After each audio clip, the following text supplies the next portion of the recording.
ratifier in 1992. And it is upon these universal principles of every child's rights that UNICEF's work globally is based, including in India. So a child's right to quality health, quality education, to grow up in a safe place. And that's what underpins everything that we do around the world, and especially here in India.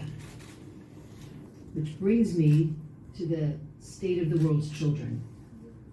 As Zafrin said, the state of the world's children is UNICEF's flagship report that gives us an opportunity to look at the trends that are impacting children and identify how we can have our collective action that can help change and improve the future.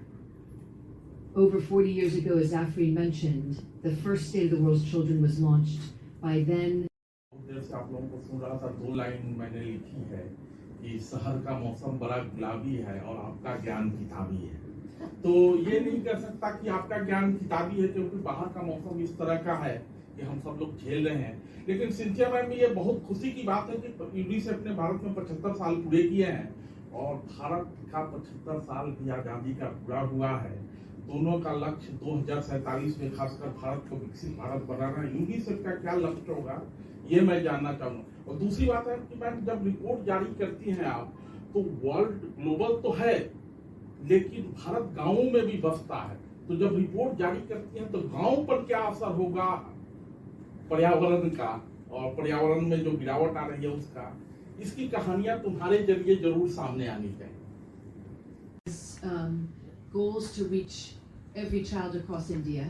So as we look at the next 25, 50, 75 years with India, it is how do we do this report is anticipating the megatrends, and it's looking at the megatrends that are impacting children. It's also identifying how we can intervene and perhaps change those trends, but definitely with a focus on children. So I think first and foremost is recalling that this is also the 35th anniversary of the Convention on the Rights of the Child. So continuing to work with one of our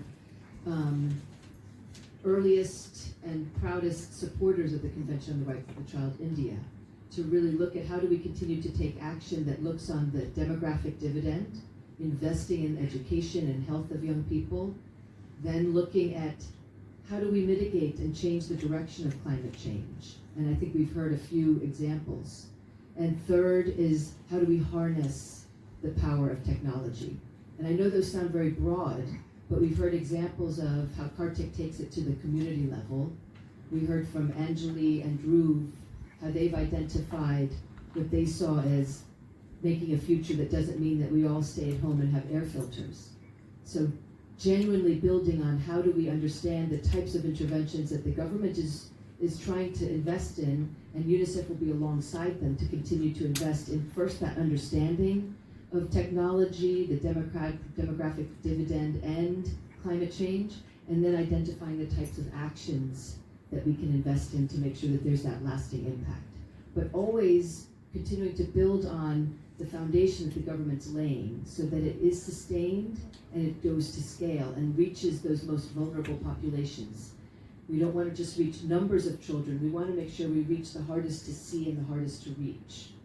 To reach children, like to each and every children.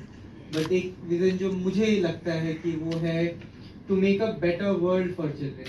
एक अच्छा environment, एक अच्छा growing environment provide कर सके, चाहे वो direct intervention से हो, चाहे वो गवर्नमेंट के साथ पार्टनरशिप में हो, या चाहे वो सिविल सोसाइटी पार्टनरशिप के साथ हो।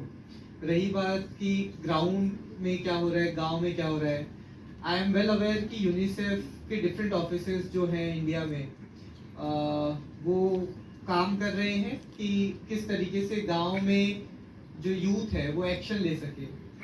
अभी रिसेंट एग्जांपल है यूनिसेफ यूपी से, there is an initiative called Chabiyaan, Children Hope for Better Action and Impact Youth Advocacy Network.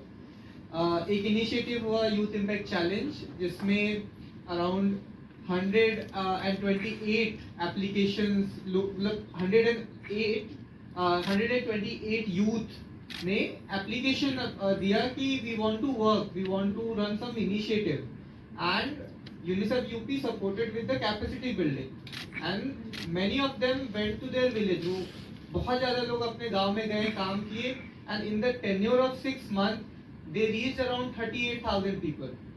वो इम्पैक्ट है। Then there is a National Youth Climate Consortium, where again grassroots leaders are given capacity building support, technical support and what not to build solution. और वो solution ऐसा नहीं है कि दिल्ली में दिख रहा है या फिर वो कुछ चुनिंदे शहरों में है, वो उस गांव में है, शायद वो केरला के वायनाड जहाँ पे अभी लैंडस्लाइड हुआ वहाँ पे है, उत्तराखंड के किसी गांव या शहर में है, महाराष्ट्र के किसी ऐसे शहर में जिसका नाम हमें पता भी ना हो। So UNICEF is continuously working to build that voice from ground and bringing them and giving them a platform to raise, and of course with the support of Government of India, there have been 4 people who went to COP29 with support of UNICEF even, and I have been one of them as a UNICEF youth advocate, and 3 of them have been the ground and grassroots leaders from NYCC National Youth Climate Consortium, Uttarakhand, UP and I guess Karnataka.